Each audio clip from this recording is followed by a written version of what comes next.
दुनिया के सबसे ताकतवर देश का सबसे बड़ा लीडर उस वक्त से सकते में है जब से अलास्का में हुई मीटिंग का नतीजा बेनतीजा रहा।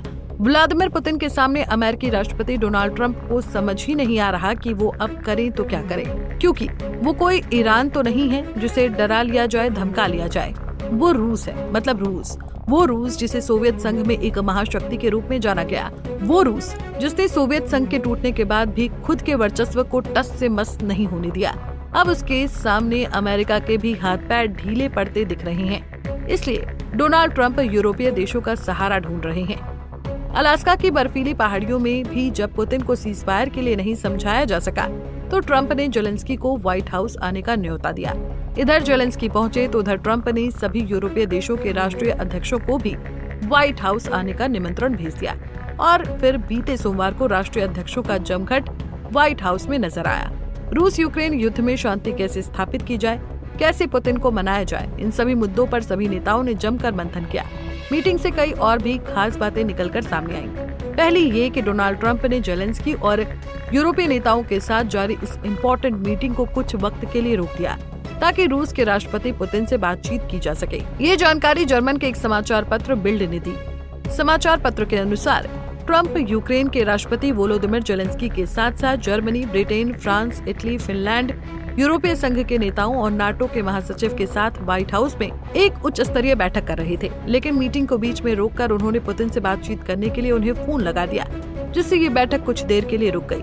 कॉल के बाद बैठक की वार्ता फिर से शुरू हो गई। ट्रंप ने पहले कहा था कि वो बैठक के बाद पुतिन से बात करेंगे, लेकिन उन्होंने इसके बजाय बैठक के बीच में ही फोन लगा दिया। ये कदम उनकी सहज और स्वतंत्र शैली को दिखाता है, साथ ही यूक्रेन युद्ध को समाप्त करने की कोशिशों में उनकी केंद्रीय भूमिका को भी उजागर करता है। इस मीटिंग की दूसरी सबसे जरूरी बात जो निकलकर सामने आई वो ये कि इस दौरान ट्रंप ने दावा किया कि वो आने वाले वक्त में 3 बड़े ग्लोबल लीडर्स की एक हाई लेवल मीटिंग करने वाले हैं और ये 3 बड़े ग्लोबल लीडर कोई और नहीं बल्कि खुद ट्रंप, पुतिन और जेलेंस्की होंगे। ट्रंप ने social media platform truth social पर लिखा कि व्हाइट हाउस में विशिष्ट अतिथियों यूक्रेन के राष्ट्रपति वोलोदिमीर जेलेंस्की, फ्रांस के राष्ट्रपति इमैनुअल मैक्रों, फिनलैंड के राष्ट्रपति अलेक्जेंडर स्टब, इटली की प्रधानमंत्री जॉर्जिया मेलोनी, यूनाइटेड किंगडम के प्रधानमंत्री कीर स्टारमर, जर्मनी के चांसलर फ्रेडरिक मर्ज, यूरोपीय आयोग के अध्यक्ष उर्सुला वॉन डेर लेयन और नाटो के महासचिव मार्क रूट के साथ मेरी बहुत अच्छी बैठक हुई, जो ओवल ऑफिस में एक और बैठक के साथ समाप्त हुई।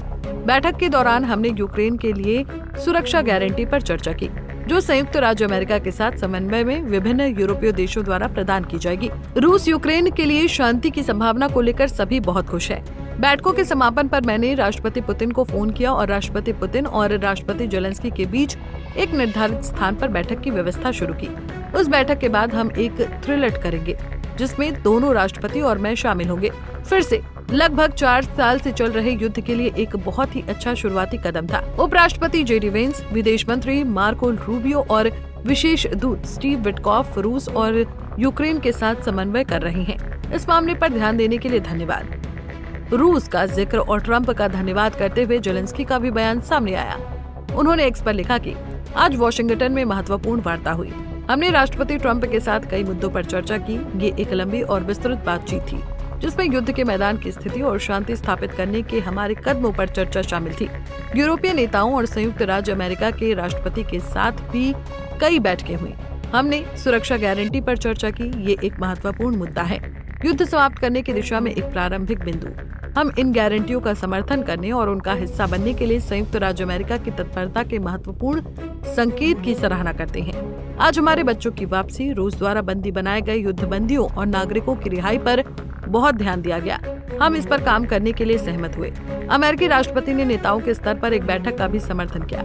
संवेदनशील मुद्दों को सुलझाने के लिए ऐसी बैठक आवश्यक है। मैं राष्ट्रपति ट्रंप को निमंत्रण के लिए और आज की हमारी बैठक के विशेष प्रारूप के लिए धन्यवाद देता हूँ।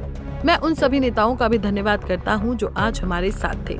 Emmanuel Macron, Keir Starmer, Friedrich Merz, Giorgia Meloni, Alexander Stubb, Ursula von der Leyen, Mark Rutte. आज एक महत्वपूर्ण कदम उठाया गया। यूरोप और संयुक्त राज्य अमेरिका के बीच सच्ची एकता का प्रदर्शन। नेता व्यक्तिगत रूप से यूक्रेन का समर्थन करने और उन सभी बातों पर चर्चा करने आए जो हमें वास्तविक शांति, एक विश्वसनीय सुरक्षा ढांचे के करीब लाएंगी, जो यूक्रेन और पूरे यूरोप की रक्षा करेगी। हम अपना काम जारी रखते हैं, उन सभी सहयोगियों के साथ समन्वय करते हैं जो इस युद्ध को गरिमा के साथ समाप्त करने का प्रयास कर रहे हैं। मैं उन सभी का धन्यवाद करता हूं जो मदद कर रहे हैं। बता दें कि यूक्रेन रूस युद्ध जो 2014 में क्रीमिया पर रूस के कब्जे के साथ शुरू हुआ और 2022 में पूर्ण पैमाने पर आक्रमण में बदल गया, क्षेत्रीय और वैश्विक स्थिरता के लिए एक बड़ा खतरा बना हुआ है। Bureau report, Punjab Kesari TV.